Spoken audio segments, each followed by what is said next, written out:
जो ख्वाहिशात आ रही हैं नून लीग की, जिस तरह मौलाना फजलुर रहमान ने सुनाई बात, जिस तरह शहबाज शरीफ ने मुतालबा किया और उनके मुतालबे पर ये जो चीफ इलेक्शन कमिश्नर हैं ये कल फैसला फौरी तौर पर सुनाने के लिए तैयार हो गए। इससे पहले इन्होंने ये कहा कि हम मिड अगस्त में ये फैसला करेंगे, लेकिन और ये खबर चलवाई इलेक्शन कमीशन ने ज़राए के ज़रिए, वो सारे रिपोर्टर्स जो कवर करते हैं उनको ये कहा, लेकिन हुकूमत ने ये एक शोर बर्पा कर दिया, फाइनेंशियल टाइम्स की स्टोरी भी छपवा दी और कहा कि जी फौरी तौर पर फैसला करें, क्योंकि ये तो इमरान खान को सियासत से निकालना चाहते हैं। ये हुकूमत जो है ये सस्टेन नहीं कर सकती, ये आगे चल नहीं सकती। तो उससे पहले इन्होंने एक प्लानिंग के ज़रिए सुप्रीम कोर्ट के जजेस के खिलाफ कैंपेन की, उनको मुतनाज़ा बनाने की कोशिश की ताकि फॉरेन फंडिंग केस का फैसला आएगा इमरान के खिलाफ और अगर वो कोर्ट में जाएं तो हम कोर्ट को पहले मुतनाज़ा बना दें।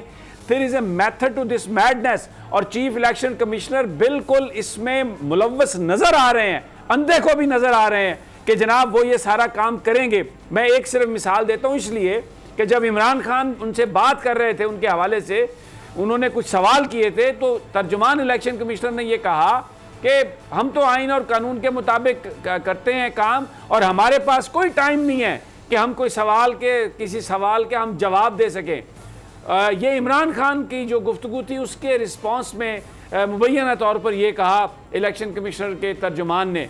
तो ये रवैया इनका है, तो ये तो आखिरी हद तक जाएंगे। तो आप तो कानून की बात कर रहे हैं ना कि ये हो सकता है ये, लेकिन ये तो तलवारें सौंध कर बैठे हैं, इमरान के भूत से डर रहे हैं, रात को नींद नहीं आती, तो इलेक्शन से और सिस्टम से बाहर निकालने के लिए this is what they are doing.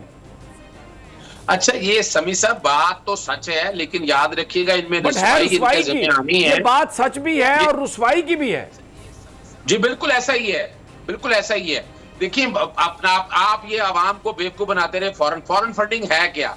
और आर्टिकल 17 अगर पढ़ लें, जो पाकिस्तान में पाकिस्तान की सालमियत के खिलाफ अगर कोई पार्टी काम करती है, यानी फर्ज करें किसी पार्टी को बैन करना है या पाबंदी लगानी है या उस पार्टी को तहलील करना है, तो पहले साबित करना पड़ेगा कि वो पाकिस्तान की सालमियत के खिलाफ काम करती रही है और पैसा लाकर इमरान खान की गवर्नमेंट। सदीक साहब आप मैं रोकता हूँ, माफी चाहता हूँ, आप फिर कानून की बात कर रहे हैं कि साबित करना पड़ेगा। ये जो कुछ हो रहा है ये साबित करके हो रहा है। इस मुल्क में पिछले 4 महीने में जो कुछ हुआ है वो आइन और कानून के मुताबिक हुआ है। मुझे बताइए आप किस चीज की साबित करने की, जब ताकत हाथ में है, हुकूमत हाथ में है, चीफ इलेक्शन कमिश्नर जो है बज़ाहिर पूरा पाकिस्तान कन्विंस है कि बाइस्ड है, तो फिर ये कानून और आइन की बात कहां पर होगी?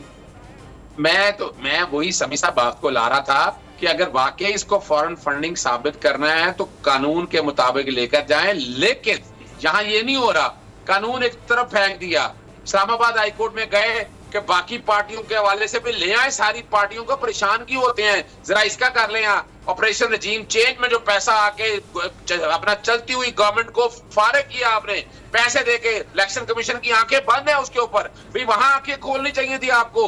वो जो इतना पैसा, ढेरों पैसा आया, यहाँ आकर बाकायदा तकसीम हुआ, लोगों के पास सबूत इस बात के हवाले से मौजूद है, लेकिन वो तो नहीं किया आपने। अच्छा, एक और मैं इसमें मैं आपकी चाहता हूं, यानी कल जो प्रेस कॉन्फ्रेंस हुई शहबाज गिल साहब ने बताया डॉक्यूमेंट्स के जरिए कि ये शायद खकान अब्बासी इंडिया की एक लॉबियस्ट फर्म से या जिसकी कंसल्टेंसी वो कर रहे थे, Siddharth grease and lubes private limited, और जिसका Trinity grease and lubes UAE है, वहाँ से कंसल्टेंसी करोड़ों की हिसाब से इन्होंने लिए पैसे, अकाउंट भी पेश किए। इलेक्शन कमिश्नर तो बिल्कुल खामोश है उस बात पर, तो वो बात ही नहीं करते। और एक ये मुझे बयान फरमा दें कि इस्लामाबाद हाई कोर्ट ने कहा था कि सबका इकट्ठा फैसला सुनाएं या समाअत करें, वो उसकी क्या हैसियत रहेगी अगर सिर्फ अकेली आपने अगर तहरीक इंसाफ के खिलाफ कोई एक्शन लेना है? तो देखिए ये बदनीति है, एक बड़ी वाज़ेह तौर पर है। अकबर एस बाबर का आज आप टेलीफोन का डाटा, उनका उठना बैठना, उनको अपना फीसें कहां से दे रही हैं, वो आपको सब समझ आ जाएगा कि ये टोटल अकबर एस बाबर जैसे आयशा गुललाई या कई लोग ये खड़े किए थे इस सियासी जमात के पाकिस्तान तहरीक इंसाफ के अंदर, ये उन्हीं के लोग हैं और उन्होंने देखे जानबूझ के मिलाइन करने की कोशिश कर रहे हैं। अब मौका आ गया इस वक्त, अब इस वक्त तकाजा पूरी कौम कर रही है कि ये जो फैसला आप करने जा रहे हैं, ये फैसले के बाद बाकी प्रोसीडिंग रोक लीजिएगा। कौम नहीं मानेगी इस बात को, बाकी लोगों की रिपोर्ट सामने लेके आए, और उसके बाद जब कार्रवाई करनी हो तो आप ठीक है, मान लिया रिपोर्ट सुबह लेके आ रहे हैं, आप ले आइएगा, लेकिन कौम नहीं मानेगी। बाकी सियासी जमातों की रिपोर्टें सामने लेके आए, वहां तो आपको नजर आ गया रिश्वत का पैसा अकाउंटों में गया अपना, और बाकायदा कई कॉन्ट्रैक्ट के पैसे अकाउंटों में गए हुए हैं। वो तो इससे यानी वो ओपन एंड शट केसेस हैं, लेकिन यहाँ सियासी तो तौर पर अजहर सदीक साहब, मैं अब आप कह रहे हैं ओपन एंड शट केसेस, यहाँ पर वो नवाज शरीफ जिसका अकामा बरामद हुआ, अकाउंट खुफिया बरामद हुआ, लाखों डॉलर उसमें गए, लेकिन वो इंतहाई ढिठाई से आके, इंतहाई बेशर्मी से ये कहते हैं कि बेटे से तनख्वाह न लेने के जुर्म में हमें निकाला गया। वो तो झूठ की एक हंडिया है जो वो चढ़ाते हैं। इसके बाद यानी गोएबल्स की रूह भी शर्मा गई होगी, वो भी कहता था कि इतना झूठ बोलो, इतना झूठ बोलो कि सच लगने लग जाए, लेकिन ये तो इतना झूठ बोल रहे हैं, इतना झूठ बोल रहे हैं कि देखें बलूचिस्तान के में क्या हुआ, फ्लड ने क्या अजाब बर्पा कर दिया। अल्लाह ताला रहम फरमाए। सब्सक्राइब करें और बेल दबाएं ताकि कोई खबर रह न जाए।